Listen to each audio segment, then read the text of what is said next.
Good morning. Come, let us enter this space of hope and community. Let us enter this space with our sorrows, our joys, our passion and compassion. Come, let us enter this space with the stories of our ancestors, for their strength and wisdom beats in our hearts. Come into this space, present to the beloved companions who move beside us. Come into this space, mindful that together we are building a future for other generations. Come into this space and let us worship together.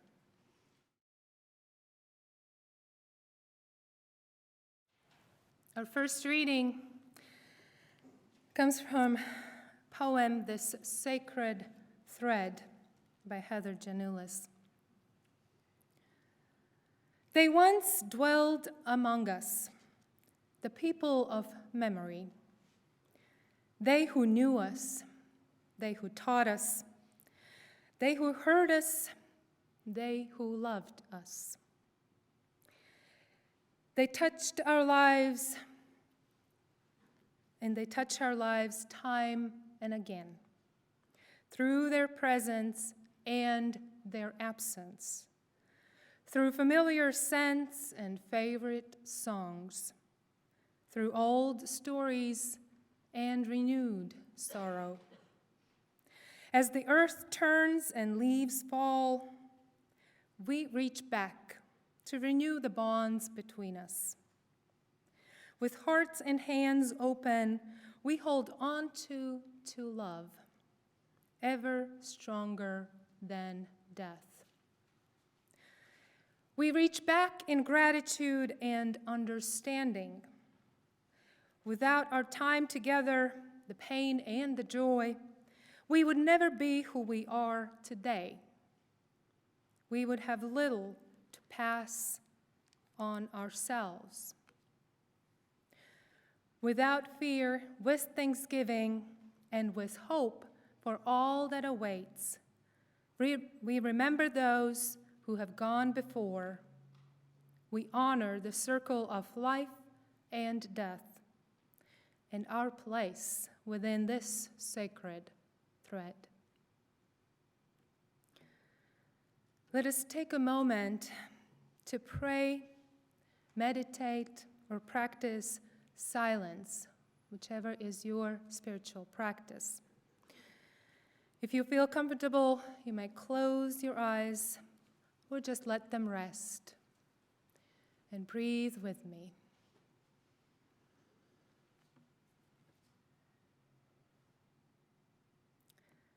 For those we miss, for things long gone, for those who or what we last held in our arms, in our hands, and in our hearts, we pray. We pray for memories to stay strong, memories of words and warmth, of actions and stillness. We pray for love, shared and lived, love to remain with us and with them, for that to become enough. We pray for the courage to put our feet on the floor when we wake, to move through the day as if we cared. O love that holds us all, hold on to me while I hold on to what has gone.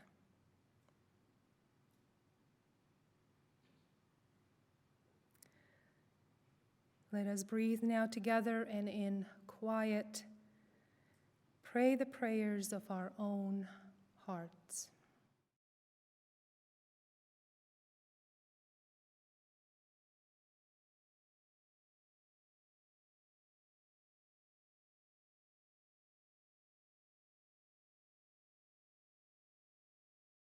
The second reading comes from Alice Walker.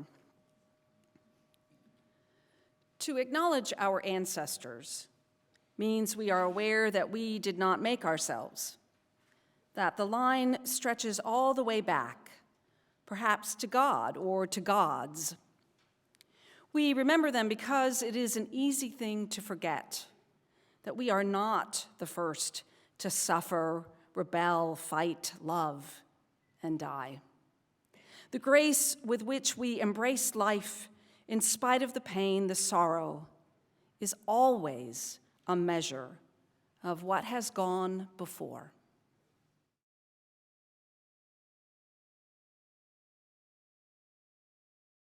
"7 years ago, when I worked as a chaplain at the Children's Hospital, I met Caleb, a 10-year-old boy who was admitted because of asthma attack. When I entered his room, he was eating his lunch. We had not gotten much into a conversation when he pointed out to the hallway where another patient was rolled by in a gurney. "What's up with him?" he asked. "I don't know," I said. "What do you think?" In a matter-of-fact tone, Caleb said, "He's dead." His assessment surprised me. For one, I knew that this is not how we would transport dead patients off the floor. Yet he continued, "I was told that when you die, they will bring you back to life." "What do you mean?" I asked. I wondered if he had watched a lot of computer games. In the same matter-of-fact tone, Caleb explained, "They would just cut you open and you would be alive again." His explanation did not help and created even more questions for me. So I asked, "What's up with death? You have mentioned it twice in our conversation already." His tone changed. "I thought I was going to die last night," he said. "I have had asthma attacks before, but never like this. I'm not ready to die. When I am 67, then yes, but not now."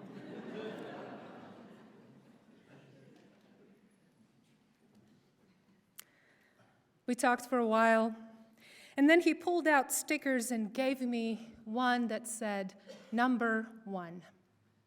I asked him why, what meaning does it have, and he said, "Because you are the best. I knew I could talk to you." You see, one of his aunts died of a heart attack. Another died of cancer, and his uncle was shot to death in a bar. As a 10-year-old black man, he had experienced people around him die, and yet he could not talk to just anybody about his own fears of dying. The conversations about death are not easy. They're not easy whether you are 10 years old or 67 or anywhere else on the age spectrum. In our culture, in this day and age, we all struggle to talk about it. We hardly say the word death. Instead, we use euphemisms to disguise the meaning. According to one online dictionary, the word death has the most euphemisms in English. And you may have heard or even used some of these. Passed away, deceased, resting in peace, departed, gone, lost, breathed her last, lost the battle, turned to dust, went to heaven or happy hunting grounds, was called home, gave up the ghost, kicked the bucket, wearing a toe tag, and, of course, expired. These euphemisms reveal how our changing culture has transformed the way we experience death. People used to, for the most part, die at home. Family prepared the body for the burial, and the community gathered together to observe rites and rituals. Now we have hospitals and funeral industry that has monopolized the care of the dead. The medical developments approach death as an enemy to be defeated at all costs, creating a system that does not value illness, death, or grief. Yet, contrary to our cultural avoidance to talk about death, we all know that we will die at some point. We all know someone who has died, and we may have been part of that sacred moment of someone's death. All Hallows Eve, All Saints' Day, All Souls' Day, they all remind us that death is part of life. It is in us and around us always. Each year, these traditions put us in touch with our own mortality. They remind us of the precious gift that each breath brings, and bring gratitude for all those who came before us. These particular traditions emerged within the Christian tradition. All Souls' Day was established during early 11th century by Odilo, the abbot of Cluny in France. At that time, the early church already had All Saints' Day to honor martyrs and saints. But what they saw was that people were praying for everyone who died, not just the blessed saints. And so the church decided to add another day to their calendar to allow room for this practice. But the practice of remembering people who have died is not unique to Christian tradition. Every culture has honored their dead ones, remembering them through rituals and stories. The pagans celebrate their feast of Samhain. People in Mexico and other Latin American countries observe the Day of the Dead. In my own culture, Latvian culture, there is a very old tradition that used to be celebrated when Latvians lived in farmsteads.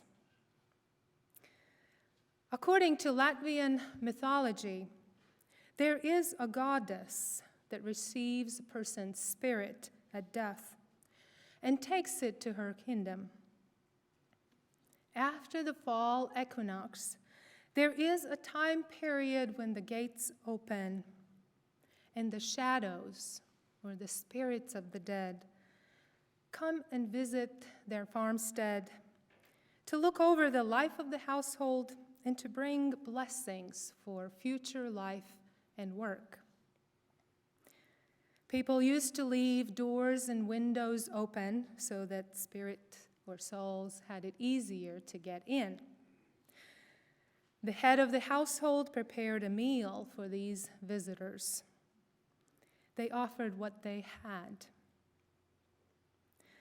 And the family was not allowed to touch this meal. Instead, they gathered and shared stories about their loved ones who had died, called out their names, expressed gratitude for their help during the year, and voiced hopes that they will continue to help during the next coming year. Now the tradition is being taught at school as part of cultural heritage. That is where I learned about it. While we never practiced any part of this tradition within my family, to me it is about remembering my ancestors, reminding me of where I have come from, and that I am connected to others beyond myself. Not just to my family that is still living, but also my grandmother, my grandfathers, and their parents whom I have never met. Because of this, I was inspired to do the work on my family genogram, and I recorded information on 4 generations before mine.